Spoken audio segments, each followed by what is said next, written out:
Welcome to the Elite Power Moves podcast, where we unlock the secrets to level up in all areas of life.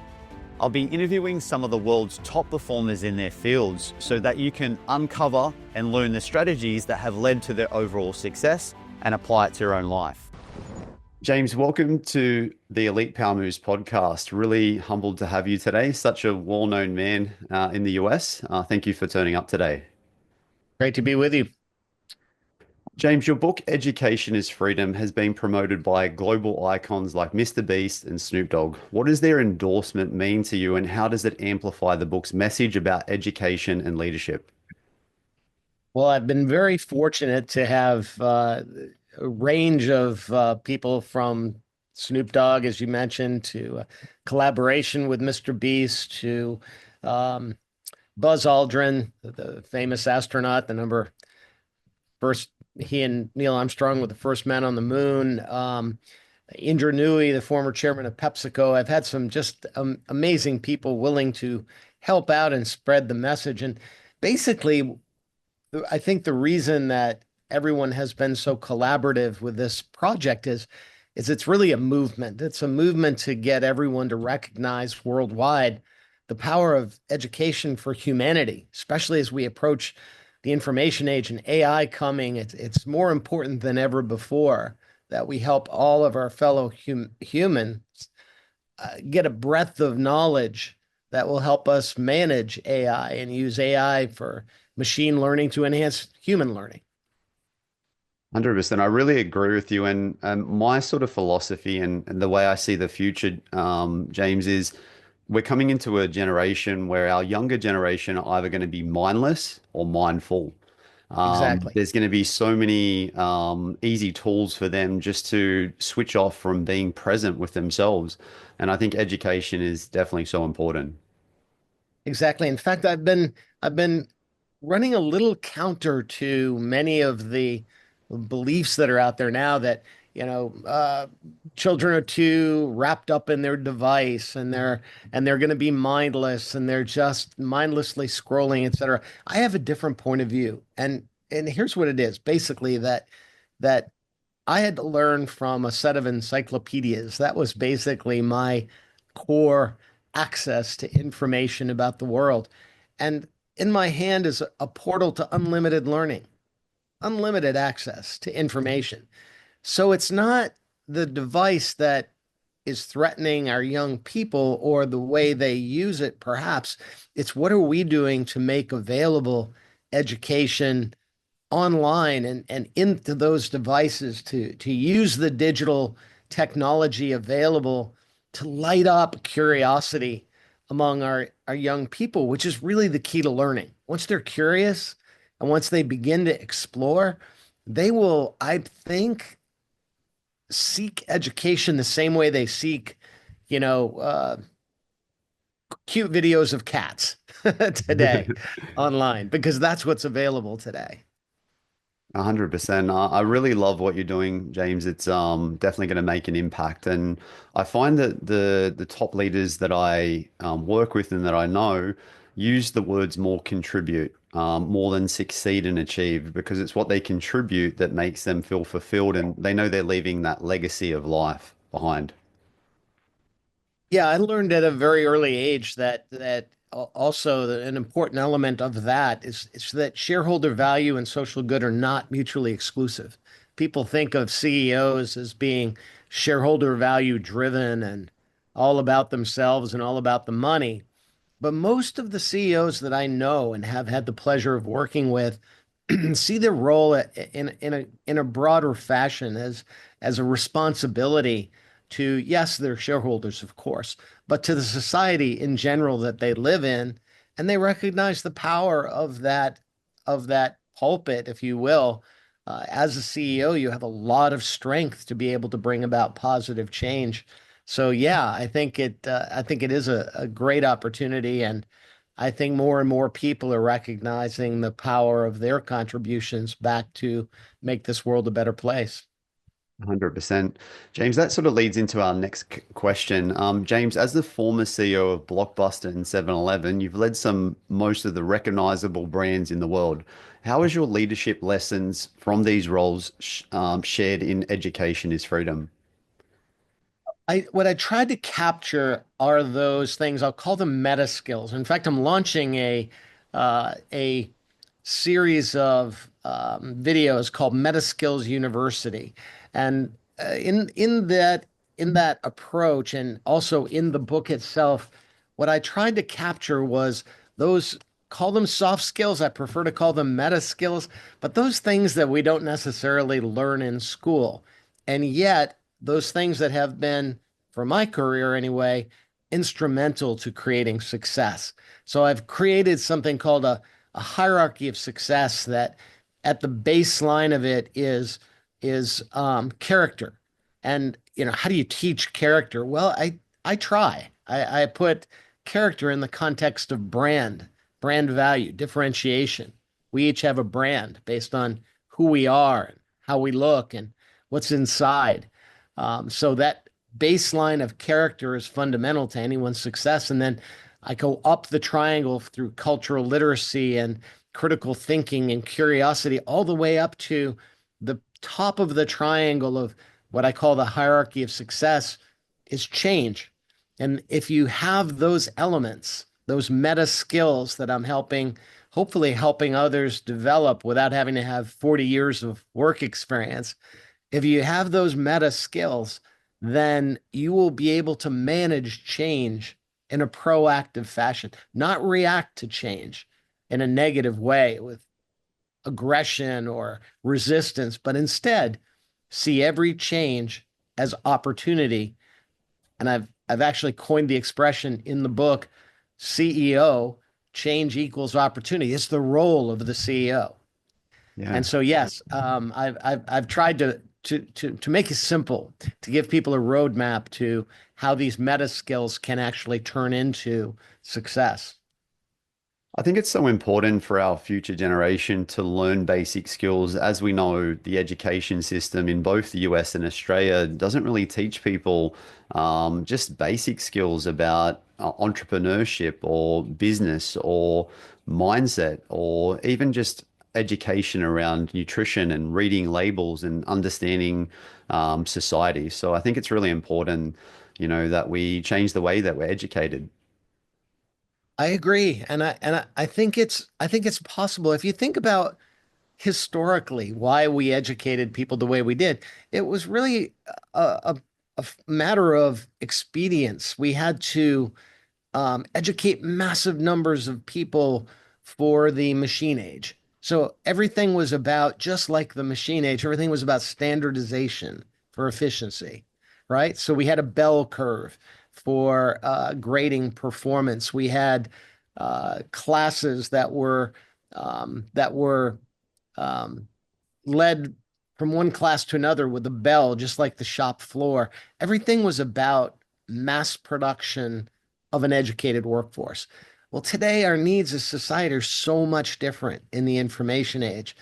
And with technology, we don't have to have that standardization. We can literally deliver content to a student based on the way the student's responding. So if you don't fit inside of that normal distribution, if you've got ADHD, if you've got dyslexia, if you're on the spectrum, perhaps, then technology today can deliver learning to you in a way that's specialized to the way you learn and help you advance and accelerate at the same pace as your peers that might be outside of that normal distribute that might be inside of that normal distribution.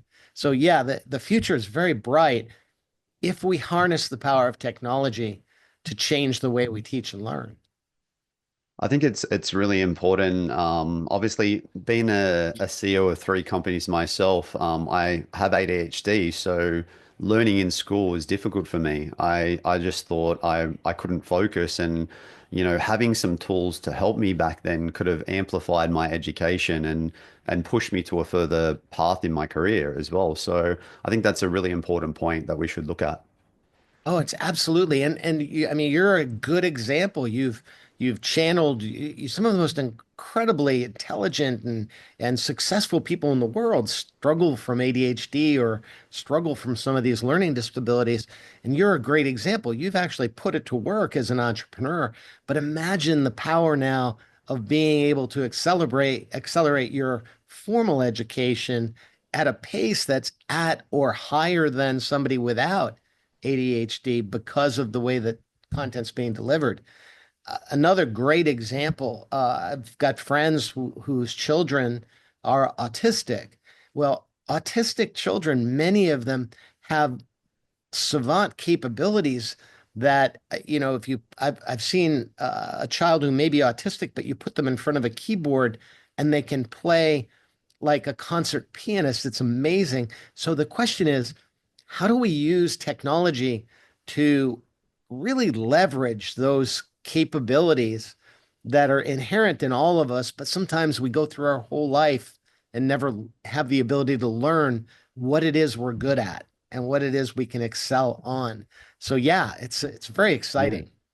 That actually really resonates with me because being a mind and body performance coach for 27 years, I was actually a youth worker and got named Youth Worker of the Year in Newcastle. And I work with kids with ADHD and autism and on the spectrum. And one of the boys that I work with just he knew every radio station in the whole world. He could tell you who the hosts were, he could tell you the numbers. And he was just so intelligent, and it was just really enhancing his skills and what he was so good at, that made him sort of overcome some of the boundaries that he was facing. Exactly. You want to hear a great example, an analogy of what we're talking about here? It would be when we first discovered the power of machine learning, of AI. Mean, this is like 50 years ago. It's been around for a long time. But part of the problem with AI, now some of it, of course, was processing speed and other technology limitations. But a big part of the obstacle to us developing the power of machine learning was that we imposed human rules on the machine learning. So, great example. When autonomous vehicles first came out, we were trying to tell the AI how to teach the car how to drive. And then finally, one day, someone woke up and said, let's let the car teach the car how to drive through trial and error. Let's put it in circumstances and let's let the machine learning, let's take off the rules and let the machine learning teach itself at at a faster pace. Well, if you apply and now all of a sudden that led to huge breakthroughs in autonomous vehicles because the machine was able to teach the machine unfettered with the rules we were putting on it far faster than it was with human imposed rules. So if you take that same model and apply it to human learning, well, we are burdened with rules about how you're supposed to teach someone and how you're supposed to learn. Yeah. Rote memorization of this or that and adherence to formulas. Instead, if we take away those rules and let machine learning teach humans, then can the machine learning do for humans what it does for other machines, which is manage the way that learning process goes to accelerate it? So I call it literally machine learning to enhance human learning. And I think it's the future. I think it will help mitigate all these fears we have of, oh my gosh, the machines are going to take over. Well, maybe not. Maybe the machines will help us learn humanity, learn even faster than we have before, and use more of our potential. Yeah, it's a really good point because I look at I'm a big fan of health and generational health and legacy of health, and I think our society's been pushed into, as we know, fast processed foods leads to the down to the track where we're getting like, insulin resistance. These foods don't fill us up, where it's playing havoc with our sleep, and then it leads into, okay, the doctor's appointment with pharmaceutical drugs that just sort of mask the pain. And I think there's going to be a big shift in the future for even health in society, because people are going to realize that what we're doing now isn't working. It's very true. And again, a lot of it's easy to be critical. And I know in the United States right now, there's a lot of focus on ingredients and health in our foods, or the lack of health in our food, in our very processed foods here in the US. And there's a lot of criticism and a lot of blame being thrown around. But again, if you look at it like we did with education, it's explainable. It's expedience. We've had massive growth in population. We had to feed the population. So how do you do this? Well, you get more and more efficient with processing food, and a lot of times that efficiency comes at a cost. Mm. Um, but again, it's human rules that we're putting on this expediency process. Now, if we step back and say, once we bring technology to the table, can we find solutions for more expedient production of mass quantities of food without using the processes, the chemicals, the pesticides, all of the things that we've done just to accelerate the ability to feed people, right? Yeah, I that's think right. the future is very bright if we think about it that way. It 100% is. And if we use it correctly, we're stepping into an age where we can make some changes in the world. James, resilience is a central theme in Education is Freedom. How does your personal and professional experiences shape your views in the importance of bouncing back from challenges? Well, I believe that I was very fortunate to have been unfortunate. I mean, if you that sounds crazy, right? But growing up, I had every reason not to succeed. I had all of the decks stacked against me, if you will, and I could have very easily slipped into victimhood, as I have seen others do. Even close members of my family were taking the easy path, which is, well, there's nothing I can do. I'm poor. Society's against me, et cetera, et cetera. In my case, fortunately, I refused to let that happen. And I said, I'm just going to give it a shot. And what I discovered was the harder I worked and the more I learned, the more I could control my own destiny. And I didn't have to be the victim. In fact, what I learned, and probably the most valuable learning of all that I tried to capture in my book, is that adversity that I dealt with made me more resilient, made me stronger, made me smarter. And I credit a lot of my success today to the very hardships that I had to face growing up and throughout my career. Each one of those negative experiences built muscle memory, strength, resilience. Can be a good Yeah. thing.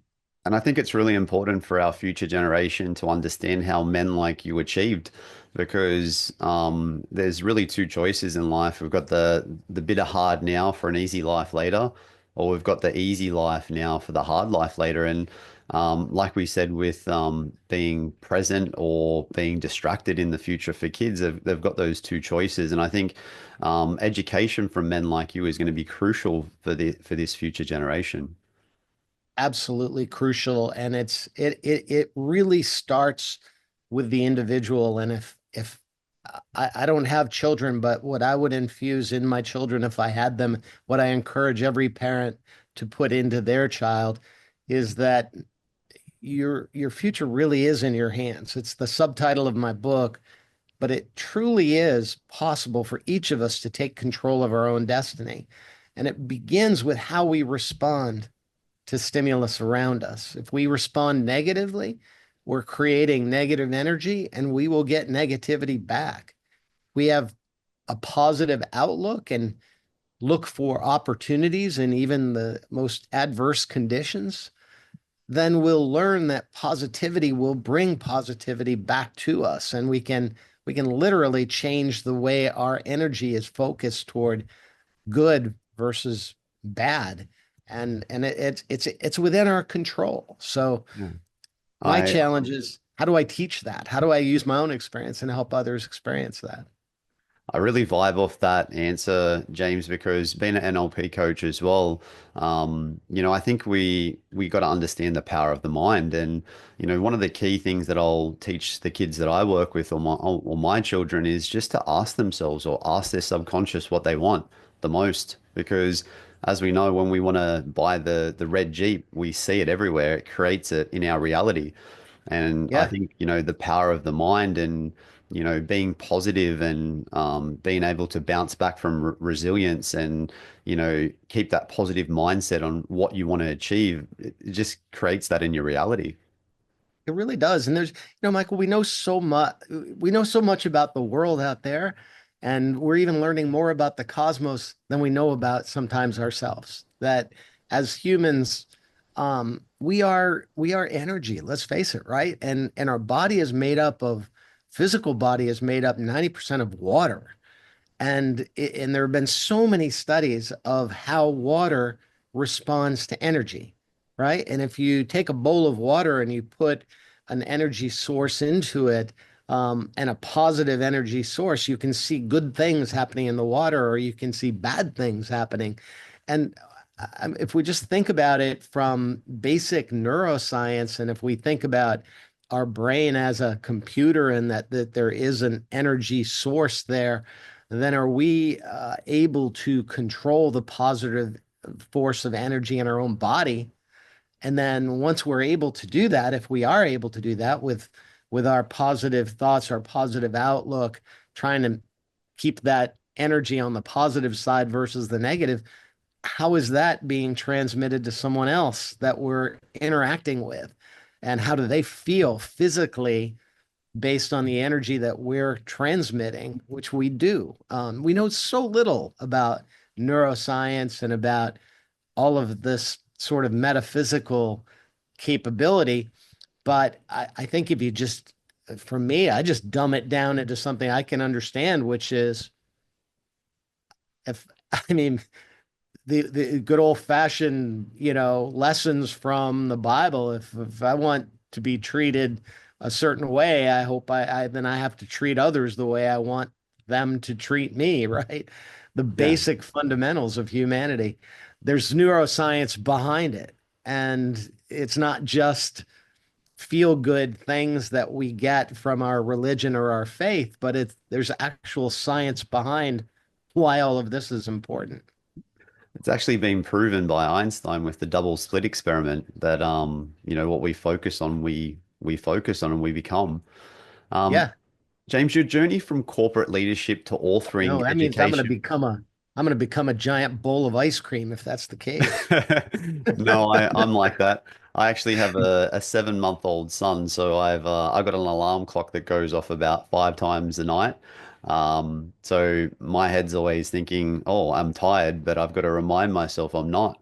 I've got energy, and it just makes a massive difference. The headspace, like, I think it's It one of the does. most crucial things that our kids could learn. You know? It's so important. It really is. Yeah, And just to let them believe in themselves. yeah. James, your journey from corporate leadership to authoring education is freedom is inspiring. What's one takeaway from the book you hope all readers apply to their own leadership style? That leading is about learning. And as I mentioned, my hierarchy success that I point out is at the top of that pyramid is change. And the reality is the only certainty in life is that change is going to happen. And the only certainty in business is that commerce begins and ends with change. Something changes and someone provides a solution for that change and is compensated for it. So if change is absolutely at the pinnacle of all commerce, then our ability to respond to that change in a positive, proactive fashion is going to be the difference between someone winning and someone losing. And so how do you lead? You have to learn the importance of change and recognize that leadership is about constant learning, because the only way to deal with change is to learn and to keep learning. That's 100% correct. I really love obviously reading your book and studying you for this podcast. You're definitely someone that I think people got to look back at, like I said, and just have a look at what great men did because that's going to save them so much hardship. Like myself personally, I have so many mentors, and I know that I'm, you know, going to make mistakes and I'm going through challenges with myself, but just picking up a book or picking up the phone and just asking someone, this is where I'm going and this is what I'm doing, and just getting their advice is sometimes going to push you on the right path of life. It absolutely can be. And that ability, the humility that's required to recognize I don't know it all. I can get help from someone else. I can get advice. Is an important part of that foundation of character to be able to say, you know what, I may think I'm pretty smart, but I don't know it all, and I can learn from every other person that I interact with. 100%. James, seeing education is freedom resonate with influencers like Snoop Dogg and Mr. Beast is extraordinary. How do you think their support helps you connect your ideas to the broader audience beyond traditional leadership circles? Well, it's an interesting journey because I started this adventure, if you will, this mission more targeted toward young people and to say, hey, stay in school. Breadth of learning is really important. Education is really freedom for you. And then as I started writing the book, I realized, well, there's a broader audience here. There's a whole group of entrepreneurs that can learn from my experience with Blockbuster and 7-Eleven and other business examples that I can weave in and talk about the power of learning in leadership as well.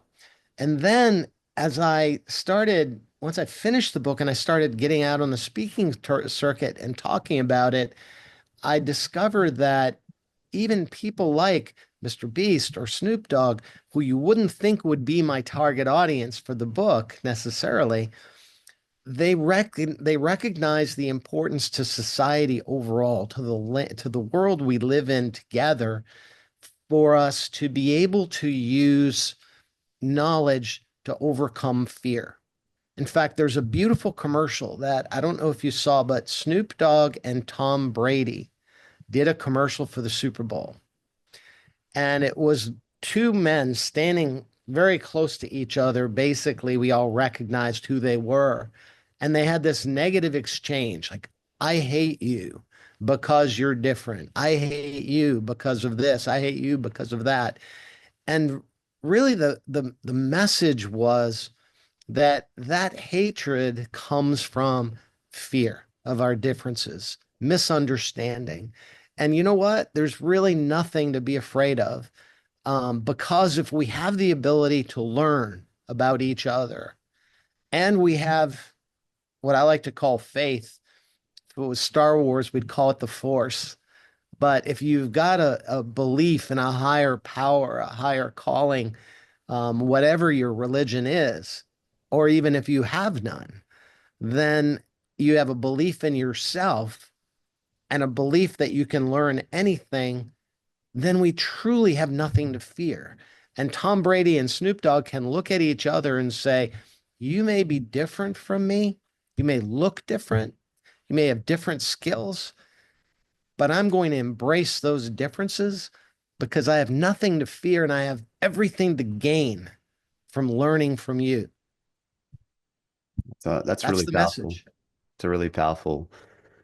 James, to finish off the podcast, I wanted to see if I could ask you some rapid fire questions for our listeners. Let's Um, go. what's the most important lesson you've learned as a high achieving CEO? Be fearless. What daily habit has the biggest impact on your productivity? Learning. If you could give your younger self one piece of advice, what would it be? Uh, do not let anyone else determine your identity. Build your own brand, build your own identity, and block out all the noise. What's the best investment you've ever made in your business? In people, because the most valuable resource of any enterprise is the human resource. And so that investment in people ends up being the best investment. James, how do you handle stress and stay focused under pressure? I'm human. I'm not always good at it, but uh, I like to think that I am a person of faith, so I turn to meditation or prayer um, in quiet moments, and it doesn't matter how you do it, but just that ability to take a deep breath, stop, be able to look at the perspective, not be influenced by perceptions. And that's gone a long way with me to be able to keep me calm under pressure. What's one book or resource you recommend for inspiring leaders? Education is freedom. I knew you were going to say that one. Uh, Absolutely. and James, to finish off the last question, what's your drink of choice? Oh my gosh. Drink of choice. I'm a Coke Zero guy. And oh no, no, I can't say that. My friends from PepsiCo will like their heads will explode. But yeah, I am a Diet Pepsi or a Pepsi Zero or a Coke Zero guy. I like How's that. that? James, that's amazing. There's so much education from this podcast, and I really appreciate your time and energy. You're such a great man and someone I personally look up to as well. So I wanted to say thank you so much for turning up today. Thank you. I appreciate the opportunity. Thank you for tuning in today, and I hope you found the discussion useful. Our goal is to positively impact the well-being of 1 million people's lives just like you by sharing the experience and knowledge of some of the world's top performers. So you don't miss out on any key strategies to help you succeed, make sure you hit the subscribe button below. And if you think you may know someone that would benefit from this episode, join us in our mission of impacting 1 million lives and share it with your friends.